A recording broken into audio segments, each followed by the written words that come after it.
Hey guys, I'm Boondock, and if you can't tell by the channel name, well, I kinda like ballistics. So of course, when something hits the market that seems a little novel, of course I'm interested. Wanted to chat with you guys today about these non-Newtonian SimX rounds that have been popping their face up into the market. A lot of people have been curious about them, so make sure you like, comment, subscribe, and let's get started. Now, if I do seem a little more sad than normal, I just messed up my sourdough. My disappointment is immeasurable, and my day is ruined. The only thing that can make this worse is if I have audio issues yet again, so. Now, if you guys don't know, SimX Defense Core is a lead-free core projectile. Instead of using traditional cores, they have their proprietary synthetic non-Newtonian core. You can get these in 9mm, 40 Smith & Wesson, and 45 ACP. And they do have a not defense version, more range rounds. Both are still very expensive though. And the TLDR of their whole shtick here is that it's a super lightweight, high velocity, lead-free round. Looking at some comments, threads, and kind of what their website seems to imply, you would imagine the non-Newtonian core that they have would increase terminal performance. And basically this is supposed to be a souped up hollow point type round. To try these out, I picked up the 45 grain 9mm rounds, and right off the box you can see that they are, of course, stupid lightweight. I'm sure you could imagine this lack of weight behind anything here is exactly what allows this round to go as fast as it does. One of the first things I noticed opening up the box though was that the hollow point cavity was very hollow. It is definitely a much larger cavity than what you would normally see. To me, that just screams early fragmentation. The round's not going to handle impact very well without being just immediately shattered to pieces. Without even having shot these, I would absolutely take a guess that you'd see maybe 5-6 inches of penetration just because of how wide that cavity winds up being. And spoiler alert for the testing we do a little later on here, that's exactly what I did wind up seeing. So no surprise there on that front. But before we get into some terminal aspects, let's just cover our easy bases, right? First things first, I obviously chronoed these just to see what the velocities were at. I did hit an average of 2242 feet per second from a 4-inch barrel length. Did have a can on it, so you can add a little extra feet per second there, but basically hit what they were advertising, the 2250, so no surprises. I was also curious though and decided to shoot these rounds out of a PCC to see what we could wind up getting. So I used my H&R 635, that's a 10.5 inch barrel, no suppressor on this one, so just the 10.5 inches. And that hit an average of 2673 feet per second. Of course, you would expect that extra couple hundred feet per second between the two. I didn't shoot a lot of rounds in the PCC, but the 5 rounds that I did shoot cycled fine. One interesting thing that I did notice though after taking these velocity shots was that when I racked the slide back after finishing, I couldn't help but notice the excessive amount of literal propellant just dropping out. Not carbon, not dirty, just visible grains of propellant kind of flaking around, which was very interesting to see. That to me says that things aren't burning properly, things aren't operating properly, and you're getting that propellant just stuck in the chamber. I would imagine this might be a bit dirtier to shoot because of that. And if you are getting propellant sitting in the chamber, I would suspect you might get a few shots every so often as that propellant builds up that are a little spicier than normal, just as it hits that kind of threshold point where whatever is falling out and not making its way to the system just burns up all at once during one of your firings. One of SimX's huge selling points is, of course, that these velocities are high enough that, unlike traditional handgun rounds, the temporary cavity starts to matter. I think people generally regard 2,000 feet per second as kind of that threshold point for temporary cavities to start to play a role. This is still subjective, but in theory, these rounds hit past that 2,000 mark, so you would imagine that they would do a little bit more damage than what a traditional rifle round would do just off of that. Fun little aside here, but when you have lighter, fast bullets, they actually do wind up dumping more of their energy into that temporary cavity creation, and therefore wind up having typically less of a permanent cavity. So while you might see a larger temporary cavity off of these light, fast rounds, it is still just a temporary cavity. The permanent cavity winds up seeing a dip in performance as opposed to heavier but still at that threshold fast type rounds. But we will get more into terminal, I promise. I did do some groupings with these rounds before firing them into gel blocks. A, just to make sure that I can hit a center of a block without any surprises, and B, of course, to let you guys know if there was any weird flyers or anything like that happening with these rounds. Grouping seemed perfectly normal, totally tight, no problems in that regard. And throughout my shooting, I didn't have any cycling issues, but I will say I certainly didn't shoot enough for me to be able to tell you that with confidence.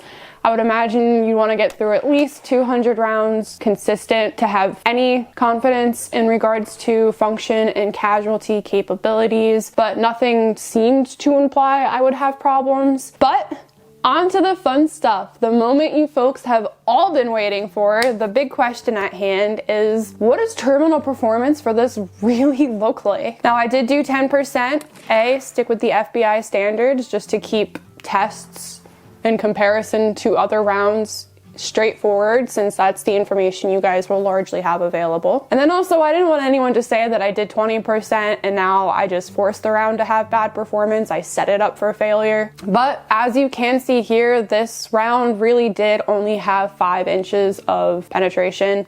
I think one tiny little fragment started to go a little bit further towards the 6-inch mark. So if I'm being kind, we'll say 6 inches of penetration here. And while this was one gel block, and that's not fair to judge off of one gel block, I did dig into a little bit and see other people who tried testing these rounds, and it was pretty consistent around the 5-inch mark. Granted, most other people were testing with synthetic gel blocks, so you would expect performance to be a little bit different. But I didn't see a single person achieve what would be considered acceptable penetration depths for this round. You can see here that I was able to dig out 2 small bits of the non-Newtonian core near the base of the projectile in gel. It's interesting, this round didn't expand in a traditional sense. It looks like the nose of this one kind of caved in on itself, and then the back end opened up and pedaled forward. We think of hollow points, we think of that nice beautiful pedaling that you traditionally see. The round pulls backwards on itself and creates those opened up petals. The 2 pieces of non-Newtonian fluid that I did find that weren't just attached to the jacket were still within that primary path that the jacket did take, that the projectile did take. So it's not like these had branched off and created their own branches within the wound channel. They definitely seem to have just followed the path of least resistance that the projectile itself was creating for it. Back off of what I did see with other people, it did look like some individuals in the synthetic gel definitely saw more fragmentation. My jacket largely stayed together. You can see it tried to break up but didn't quite hit it. I do think you would wind up seeing a lot of variation in shot performance regarding fragmentation and expansion because of this. You can see here that the round did initiate pretty quickly upon impact. There's not much of a neck on it, and that temporary cavity that it did leave behind was about 2-ish, 2.5-ish, if I'm generous, inches. Here's where that conversation gets interesting. If you're still with me at this, I mentioned we were going to get a little bit more into temporary cavities, and here's that time. Like I said, a lot of people imagine that 2,000 feet per second is that sweet spot for a temporary cavity to start mattering.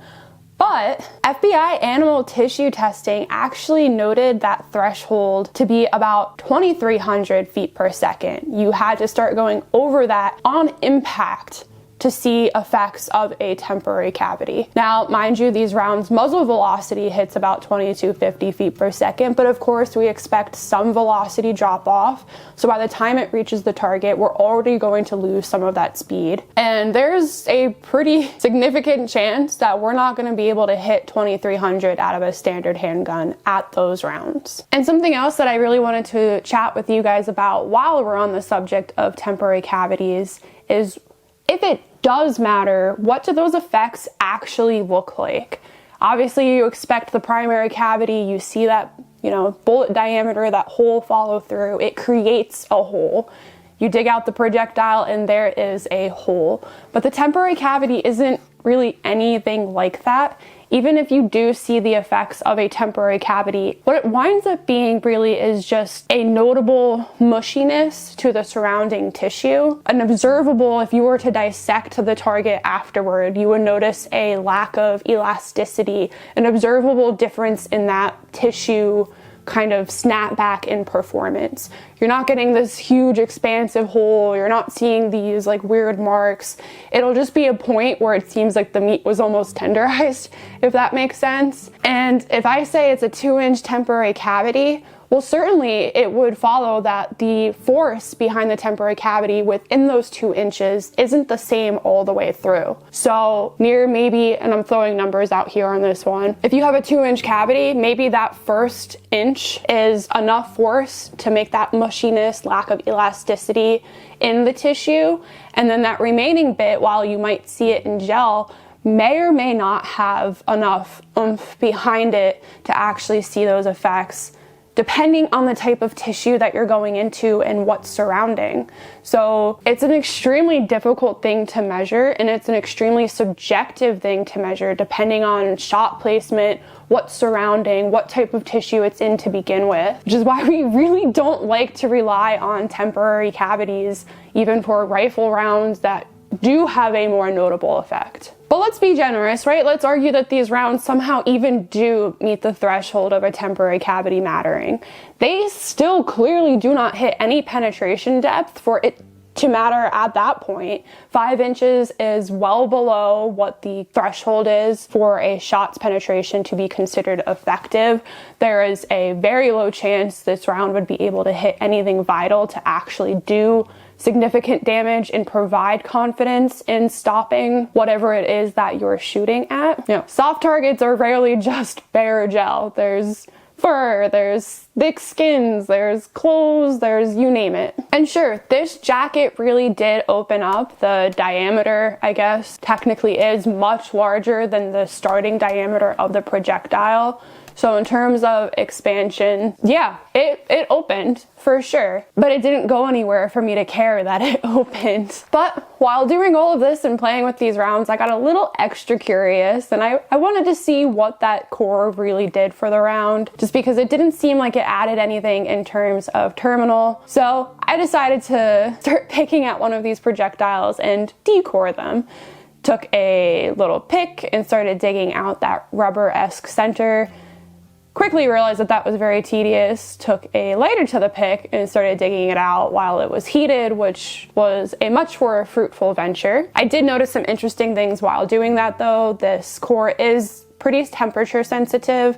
I noticed immediately that it became very malleable with any sign of heat, and around that 100-degree mark it was clearly trying to liquefy. Now of course I'm affecting the integrity of the round by heating it. I am not able to do tensile testing to see what those forces may or may not do to a non-Newtonian fluid and how that would affect it. But what I do know is that when you fire rounds, they get pretty toasty. So interesting to see that they are so temperature sensitive, because to me this says that when you fire, since the jacket's so thin, all of that heat will go to that core and it will kind of move back and pool. Maybe upon hitting target, just do like a this kind of thing, if that makes sense. But it doesn't have enough behind it to do this with any defining efforts. It will almost have to follow the path of least resistance, because there's not enough structure to this core to create that path itself, especially as it is potentially moving from a more liquid state to a harder state. Petition to bully the ballistic high-speed guys or someone with a high-speed camera to shoot a block with one of these rounds. Not that I think it would magically make the performance good and I would change my opinion on these, but I would be extremely curious to see what this core looks like as it opens up on impact. But anyway, I shot this round into gel as well, just for shits and giggles. Don't do that. It's definitely not a good idea, and I definitely damaged the integrity of the round, of course. But I did want to note that it did penetrate significantly further, and very clearly did so because, well, the round didn't expand, it didn't fragment, didn't open up, which means that the energy was put strictly into penetration. It wasn't dumped upon impact. When I went to go take this round out and look at the block, I did notice a tiny little fleck of the back of a projectile. I didn't notice this before with the first one. It does look like it came straight off of this round, probably as soon as it impacted with the block. Obviously the bend in the projectile as it comes to the flat base is a stress concentration. So it seems like upon impact with the block, it created enough stress that the round sheared, back popped off, and just fell in front of the block, and the projectile moved forward. And looking at this projectile, we can kind of see some funky patternings, right?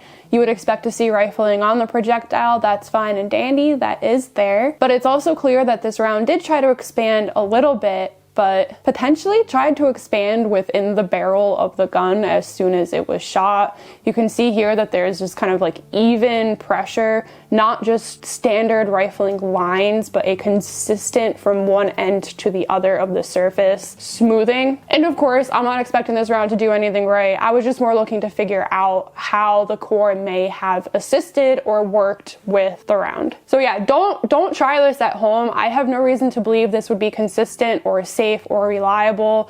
This jacket very well may open up in flight. It clearly looks like it's trying to open up in the barrel once it's cored out. It may go penetrate into the block. It may go I don't know. I was just looking to learn here. But what this weird little experiment really did do for me was kind of give me some insight into what that core was doing. And it's clear that it's basically the only thing holding that jacket together. I mean, hell, SimX does claim that their proprietary core allows the energy to be transferred onto target, and I agree, right? Without that core, the energy is not being dumped. I imagine it has something to do with maybe how the core is connecting and allowing forces to be applied evenly across the jacket. It allows it to be kind of like an energy sink and dispersion, because without it, the round is clearly trying to put forces elsewhere. So sure, faster velocity, check. But at what cost? Lighter recoil? Maybe. I will say it's not anything that I noted to be significant. Penetration control? Sure, okay, because without your non-Newtonian synthetic core, yeah, this round is probably extremely variable and penetrates all sorts of wild directions. So, check? And yeah, I guess it's controlled penetration. Their proprietary synthetic core allows you to hit previously thought unimaginable penetration performance. Yeah, you know what? I never imagined my 9mm defense rounds penetrating 5 inches. Check. And just looking off of forums and other videos and kind of seeing what the market perceived these rounds to be, I do think a lot of people imagined that the synthetic core would kind of branch off, create its own pathways, act as additional fragmentation. SimX doesn't say this anywhere on their website that that's the case. They just say that the core aids in terminal, so I can't knock them on that one. But there is clearly a misunderstanding by the consumer as to what that core is for. It certainly does aid in terminal. It is probably the only reason this round expanded as it did, but I think its aid in terminal is strictly acting as a binder. So I guess some places banned lead core rounds, so cool in that sense. There's a little bonus there, but there's also way better options on the market that don't penetrate only 5 inches. So while the lead-free core is nice, it's not doing anything in terms of confidence. And I also love the whole idea of lead-free, by the way, because you still have leaded primers. And while I care about my own health, I certainly don't care if I'm shooting at somebody else who is clearly trying to harm me if they get a little bit of extra lead. This round is basically just giving me flashbacks to that RBCD blended metal projectile from way back when. And in the wise words of Dr. Roberts, that round was just nothing but lightweight, repackaged varmint rounds disguised with black moly coating and driven to higher than normal velocities with concomitantly higher than normal pressures. Granted, this one doesn't have higher than normal pressures, I don't believe, and it's not moly coated. It's basically expensive rubber coated. But either way, I'm not seeing any merit to these rounds in the slightest. That's basically all I had for you guys. Thank you so much for watching. Continue to suggest cool things you want to see me try down below, and I will always see what I can do. Hope to see you next time. Bye. That's a pretty good stick.